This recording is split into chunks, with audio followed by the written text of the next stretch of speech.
Hey everyone, welcome back. If you're getting the login attempt failed error, here's how to fix it. This error usually appears after multiple failed logins.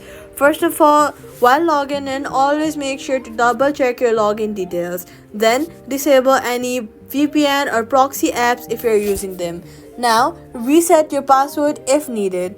Wait for a few minutes before trying again. Then head over to your app store, search for eToro app and make sure to update it. Login issues happen because you are using the outdated version of the app. Updating it ensures you have all the latest files and bug fixes. So always make sure to update your app to the latest version. Too many attempts may trigger a temporary log, so do not try repeatedly. Wait for an hour or so, an hour or some before retrying again and again. And that's it. Subscribe for more quick fixes.